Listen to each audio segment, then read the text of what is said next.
Hi everybody, welcome to another video. This is again with our two project tanks we've got that the idea was to get them exactly the same condition, same tank, etc., so that I could compare products and guns on the same day in the same conditions, because particularly I think anyway, the conditions make quite a bit of difference to the way things can turn out. You know, how much paint you can apply or clear coat you can apply, etc., etc.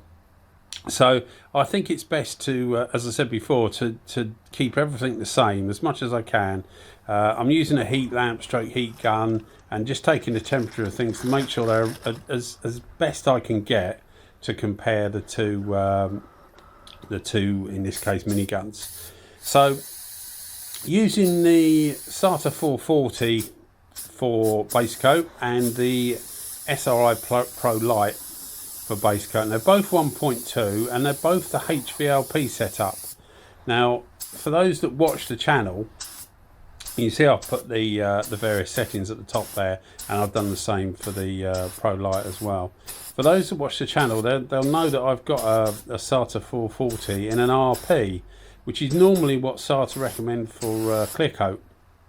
The HVLP they recommend for base coat. So I got this setup, which it consists of a tip, a needle and the front cap, for 37 quid delivered on eBay, brand new, never used, in 1.2.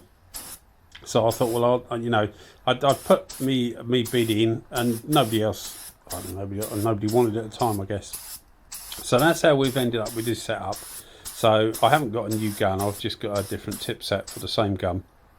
So those of you who again watch the channel will know that I've got a bit of a gripe with this gun, and one of them, which you probably saw me at the start, the little knurled knob there which adjusts the fan keeps, now I've got quite big hands, I'm quite a big chap and I've got quite big hands, it keeps rubbing on my thumb, and because you've got like nitrile gloves on, it tends to make them catch that wheel, and it basically closes the fan up slowly.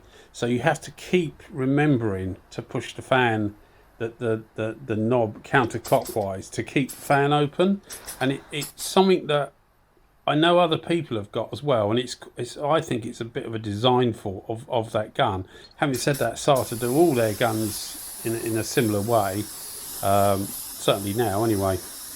So they don't seem to think so, but it is a pain, and it's my one big gripe about the gun really. But using it on something like a tank like this, a lot of my stuff is like cycle frames, things like that. On a tank like this, you do get less problems with it, because it tends to, you can see now, you sort of flow with the gun. I know this is the Devilbiss, but you flow with the gun and it tends to hit that knob less. So that's, you know, it seems to be less of a problem with things like this. And the Sata really does lay it down well, there's no question about it. And the reason I've picked these two to pick together is because they're a similar price. The Sata is a little bit more expensive than the SRI, but they're a similar price. So in my head, they're sort of competing for the same market, if that makes sense. Now the Devilbiss, which is the one you see now, I find lays it on just as well, in my opinion, probably a bit better than the Sata, but you won't be found lacking with either of these two. Both these guns are probably better than me, the user, to be fair. You know, they're both superbly engineered guns. I know Sata lovers tend to think that the Sata stuff is really well made, but I think the Devilbiss stuff is as well made, if that makes sense. And in this case, it's about, in the UK, it's about 50 quid cheaper, so about $70 US cheaper. I don't know where it is wherever you are, but that's certainly the way in the UK. So the Sata is a dearer gun, which is often the case with most of the guns. The Sata is the most expensive, but certainly in the hand, for me, it doesn't, the SRI doesn't feel like a cheaper gun, and it certainly doesn't perform like a cheaper gun. And again, those that watch the channel frequently will know that I'm a bit of a a Devilbiss person, I suppose. I do like the SRI, and if everybody could take all my guns away but leave me with one minigun and one full-size gun, I'd keep the SRI Pro Lite with a TE5 cap in 1.2 and the GTI Pro Lite, or Techno Pro Lite as you call it in the US, in a 1.3 with a TE20 cap, and that would cover virtually all I do, really. You know, if that's how you want it to be, and that you could take everything else away. So guns are quite personal, really. Some people can get on with one gun and really not like something else, and then somebody else can pick the other gun up and find it really good and doesn't like the one that the other person liked. So, you know, I'm trying to just give you my point of view, really, and it may not necessarily be your point of view, but both of these guns are going to be really, really reliable. You can see that they both lay it down really nice. Now this is on a, as I was saying before, this is on sanded down clear coat that had been sanded down about 2 days, had been laid 2 days previous. So we literally just sand it down with 600 grit paper and go over the base coat. I like 600 grit because it gives the base something to grip on. You know, you can do 800 or so, but I prefer to go as coarse as I can and let the base coat cover it up, because it gives it, as I say, gives it something to grip. That's again another personal thing. People, you know, some people say, oh no, do over 400, or oh no, only 800. It's all up to you, really, what you find works for you. You see again there me adjusting the fan knob just to make sure it's forward, because as I say, this is the real, for me, this is the real Achilles heel of this gun. So if you're thinking about getting either of these guns, I don't think you'll be disappointed with either of them. Well, you won't be disappointed, to be fair. The HVLP, they don't use that much air in minigun form. They don't use that much air. The Sata like 5000 and 550 in HVLP use loads of air, something like 16 CFM, you know, which will outrun most people's compressors that are in a setup like me, you know, like a home setup. My compressors are nearly 15 CFM, so you know it'll outrun it. So you have to be careful what caps you use if you're in a setting like mine. If you've got a professional setup with loads of air, it doesn't really matter that much, I guess. But with the miniguns, it just doesn't use anywhere near that much, so you're normally all right. So today was temperature about 9 degrees, which is about 48 Fahrenheit, something like that. And you can see that well, you can't, because I've cut most of it out, but what I'm doing is I'm applying heat to get the tank nice and warm.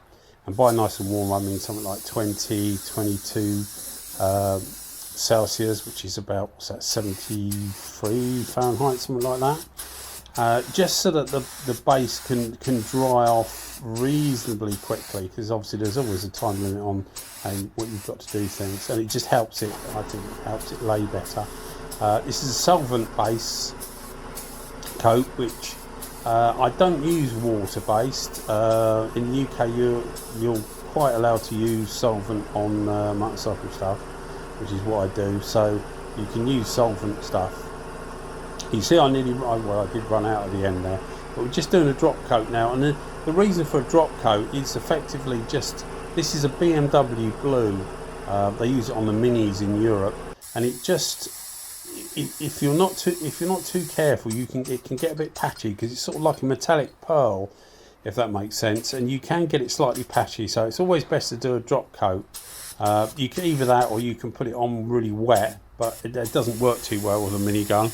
So I just do a drop coat at the end. So for those unfamiliar with it, you just drop the pressure down and keep the gun further away. You can see how far I am away here.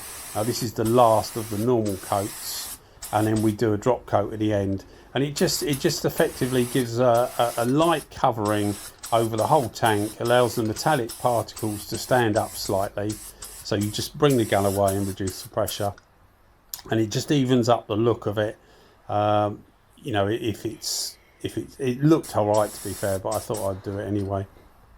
So coming down to these two guns again, which is the idea of the video, I guess. For me, the winner would always be, I suppose, the SRI Pro Lite. I've done a video, a higher quality video at the end, which you can see the two, and I tell you genuinely, if I can see a difference, and on these two I couldn't see any difference at all. And you probably wouldn't expect it, because at this sort of price point they're all going to paint well. It's just a matter of personal preference, and for me, because it fits my hand better, and the fan adjustment is in a different place, the SRI Pro Lite suits me absolutely down to the ground. You know, as I say, it's each to his own, really.